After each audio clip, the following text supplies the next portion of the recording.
Sir భగవద్గీతపై MLA క్షమాపణ, VHP బదులు YCP target. ఈ అంశం నిజానికి మనమే చర్చలో ఎక్కువగా తీసుకున్నాం. నిన్న రాజు ఎమ్మెల్యే ఎంఎస్ రాజు ఆయన మీద విహెచ్పి వాళ్ళు క్షమాపణ అడగటము, ఈరోజు ఆయన ఒక వీడియో విడుదల చేశారు.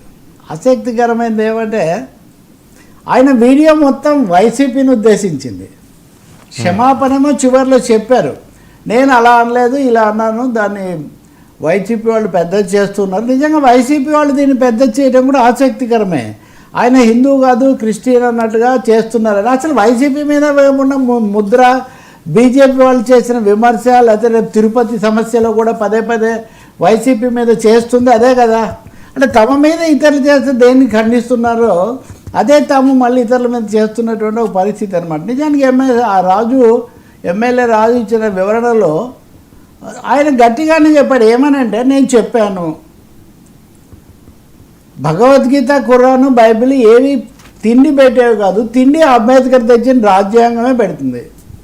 నేను ఈ మాట చెప్పాను. నేను చెప్పిన దాంట్లో తప్పే లేదు. అంబేద్కర్ మీద గౌరవంతో నేను చెప్పాను. మతాలు కాదు, దేశం మతాలు దేవుళ్ళను పూజించవచ్చు, కానీ తిండి కోసం మటుకు మనం రాజ్యాంగాన్ని దేశంలో పనిచేయాలని నేను చెప్పాను. దీన్ని వాళ్ళు వక్రీకరించారు. నేను క్రైస్తవుని కాదు, నేను పూర్తిగా దళితుని, హిందూ దళితుణ్ణి, అందుకని వైసీపీ వాళ్ళకి ఇది చాలా గట్టి సమాధానం అది ఇదని ఆయన వైసీపీని ఉద్దేశించారు. విహెచ్పి పేరు తీసుకోలేదు. ఇది తమాషా. ఎందుకంటే విహెచ్పి వాళ్ళు జారీ చేసిన ప్రకటన, ఆయన మీద వాళ్ళు తీవ్ర ఆరోపణ చేయటము, క్షమాపణలు అడగటం, ఇవన్నీ దాంట్లో జరిగాయి. చివరిలో అది కూడా చెప్తున్నాను ఆయన, నేను కనుక హిందువుల మనోభావాలకు నా మాట, నేను హిందువునే, కానీ హిందువులకు ఏమైనా నా మాటల వల్ల మనోభావాలు గాయపడి ఉంటే నేను వాళ్ళకి క్షమాపణలు చెప్తున్నానని. హిందువులు వేరు సార్, హిందూ పరిషత్ వేరు సార్. హిందూ పరిషత్ అనేది ఒక సంస్థ, కొంతమంది పెట్టుకున్నారు. ఇంకొకరు హిందూ బాంధవులను పెట్టుకోవచ్చు, ఇంకొకరు హిందూ ఉద్ధారకులను పెట్టుకోవచ్చు. వాళ్ళందరూ మతమే. ఆ మతంలో అనేక మంది రాజకీయంగా కానీ వ్యక్తిగతంగా కానీ అనేక సంస్థలు పెట్టుకుంటారు. కాబట్టి ఇక్కడ డబుల్ ఇది కనిపిస్తుంది దీంట్లో. ఒకటేమో రాజకీయంగా టీడీపీ వైసీపీ కోణం ఒకటైతే, రెండవది కూటమిలో ఇందాక మనం చెప్పుకున్నట్టుగా పవన్ కళ్యాణ్ గారిది హీరోయిజం, ఆయన పాత్ర ఒకటి.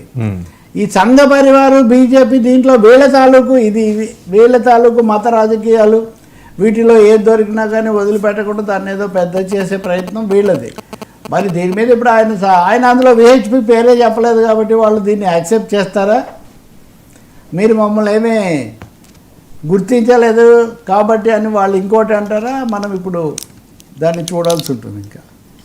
కానీ ఒక్క మాటన్నా కనీసం ఆయన ధైర్యంగా మిగతా మతాలు రాజకీయాలు ఎలా మాట్లాడినా రాజ్యాంగం కీలకం. అది ప్రజాప్రతినిధుల నుండి, పరిపాలకుల నుండి, వాళ్ళ వ్యక్తిగత విశ్వాసాలు, మత విశ్వాసాలు ఎలా ఉన్నా సరే రాజకీయంగా మటుకు రాజ్యాంగం కీలకమైంది. రాజ్యాంగం ప్రకారం నడవమని చెప్తారు, కానీ ఎవరు వీటిని బట్టి కాదు కదా. మీకు గుర్తు చేసుకుంటే మాజీ ప్రధాన న్యాయమూర్తి జస్టిస్ చంద్రచూడ్, నేను తీర్పులు ఇచ్చేటప్పుడు దేవుణ్ణి తలుచుకొని దేవుణ్ణి అనుసరిస్తానని చెప్తే అదొక వివాదమైంది.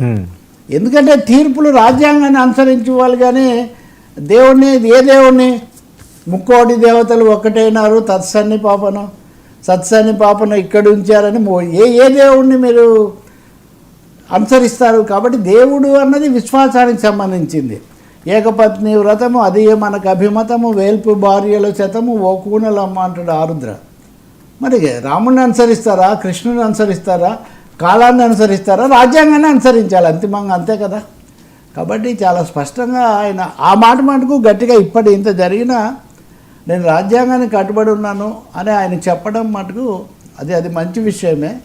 బహుశా నేను అనుకుంటాను వైసీపీ వాళ్ళు కూడా ఈ మతానికి సంబంధించిన వాటి మీద వాళ్ళైనా వీళ్ళైనా, తిరుపతిలో కూడా అదే కదా, అవినీతి మీద ఎదుర్కోండి అంటే మీరు ఆ మతం ఏమేమి మతం, ఈ చర్చ ఎందుకు అసలు, మతములన్నీ మాసిపోవునని. మతాలన్నీ కలిసిందే భారతదేశం, అంతే.